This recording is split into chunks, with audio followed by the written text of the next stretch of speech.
India کے معروف عالم شاہی امام پنجاب کے بیانات کے لیے مولانا عثمان تھیرپی کو سبسکرائب کریں۔ محمد الرسول اللہ صلی اللہ علیہ وسلم کا غلام ہوں تو پھر یہ ضمیر مردہ ہے۔ مردہ لوگ اگر چلتے پھرتے بھی رہیں تو اللہ کے نزدیک وہ زندہ لوگوں کے اندر شامل ہونے والے نہیں ہیں۔ تو زندہ لاش ہے نا وجود،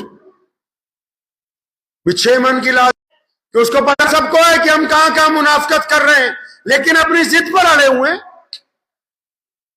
حق دھرمی کے اوپر اڑے ہوئے ہیں۔ ہم برادری واد نے ہمیں روک رکھا ہے، ہم نے جھوٹا یہ کہہ رکھا ہے کہ ہم تو کٹر ہیں اپنے مذہب میں، تسلی دینے کے لیے اپنے آپ کو 10 باتیں بنا رکھی۔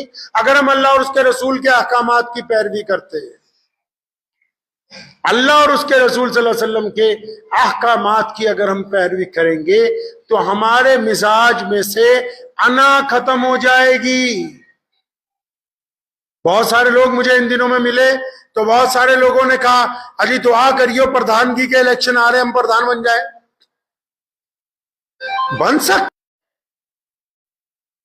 قرآن نے کہا نا کہ اگر کوئی تمہارے پاس خبر لے کے آئے تو اس کی خبر سن کے کسی پہ حملہ نہیں کرنا، پہلے خبر لانے والے کی تصدیق کرو کہ یہ جو مجھے چگلی کر رہا ہے اس کا کردار کیسا ہے، یہ معاشرے میں کیسا ہے۔ سارا محلہ کہتا ہے کہ بے ایمان ہے، بدمعاش ہے، شرابی ہے، اور وہ تمہارے کان میں آ کے کہتا ہے کہ تمہارا بھائی تمہارا دشمن ہے، اور تم اس بدمعاش کی بات سن کے اپنے بھائی کو لڑنا چاہتے ہو۔ پہلے یہ تو دیکھو جو تمہیں خبر پہنچانے والا ہے اس کا کردار کیسا ہے۔ ہولے نہیں بنیے، آپ کے پاس محمد الرسول ہے، تو اگر ہمارے کپڑے پاک ہیں تو نیت پاک ہونی چاہیے کہ نہیں ہونی چاہیے بھائی؟ یہ جو جھوٹی انا میں ہم پھنسے ہوئے ہیں، جس انا کی وجہ سے ہم منافقت کا ڈھوگ رچ رہے ہیں ایک دوسرے کے سامنے، کل قیامت والے دن کوئی کسی کا ساتھ دینے والا نہیں ملے گا۔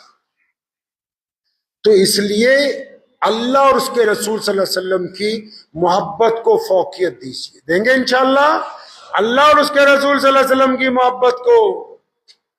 والد صاحب رحمت اللہ علیہ شیخ اسلام مولانا حبیب الرحمن ثانی لدھیانوی رحمت اللہ علیہ، اگر کسی نے شادی میں بلایا، اگر وہ گئے، اگر کھانا مخلوط ہے، ڈی جے بج رہا ہے، تو دروازے سے واپس۔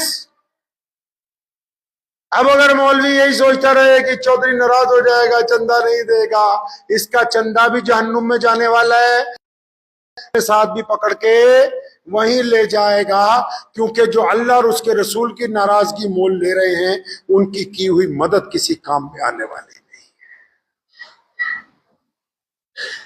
آپ کو تو یہ دیکھنا ہے، بہت سارے شوہر ہیں جو چاہتے ہیں دین پر چلیں اور بیوی اور اولاد اڑی ہوئی ہے، نہیں نہیں، ہم نے تو باجا بجانا ہے، ہر حالت میں بجے گا۔ بہت سارے یار دوست ہیں وہ چاہتے ہیں کہ ان میں سے کچھ نیکی کے راستے پر چلیں، کچھ زبردستی کر رہے تو ان کے سامنے آڑ ہی نہیں رہے کہ اچھا یہ ناراض نہ ہو جائے۔ ارے بھائی یہ ناراض اگر ہوگا 10 دن بعد تم منا لو گے، اللہ اور اس کے رسول صلی اللہ علیہ وسلم کی ناراضگی اگر مول لے لی تو قیامت والے دن کوئی آپ کا سہارا دینے والا نہیں موجود ہوگا۔ سب سے پہلے تو اپنے مزاج کو درست کریں، اپنے مزاج کو۔ ہمیں جو ہے سب سے زیادہ نقصان پچھلے 75 سال میں وہ اس دین نے پہنچایا جو نعوذ باللہ حضور صلی اللہ علیہ وسلم کی جگہ ہم نے خود اپنی مسجدوں میں ڈیولپ کیا ہے۔ ہم نے خود طے کیا یہ پنکھا کتنی دیر چلے گا، ہم نے طے کیا کہ اے سی کتنی دیر چلے گا، ہم نے طے کیا کتنے بجے تالا لگائیں گے، ہم نے طے کیا کتنے بجے کھولیں گے، ہم نے طے کیا کہ نماز کس طرح ہوگی۔ لیکن تمام کاموں میں کبھی پیارے محمد علیہ السلام کو نہیں دیکھا کہ نبی علیہ السلام کی مسجد میں کیا ہوتا تھا، رسول اللہ صلی اللہ علیہ وسلم کیا کرتے تھے۔ وہ کنسیپٹ ہی نہیں، اس طرف سوچتے نہیں، جا ہی نہیں رہے اس طرف۔ بھائی نبی علیہ السلام کا دین ہے نا، مالک کون ہے دین کا؟ حضور صلی اللہ علیہ وسلم اس کے مالک ہے نا، تو مالکوں کے مطابق کام چلے گا کہ نوکروں کے متعلق چلے گا؟ نوکر کا تو کام ہے صرف مالک کی حکم کو پورا کرے، تو نوکر مالک بننے کی کوشش نہ کرے کبھی، اس کو چاہیے مالکوں کے مطابق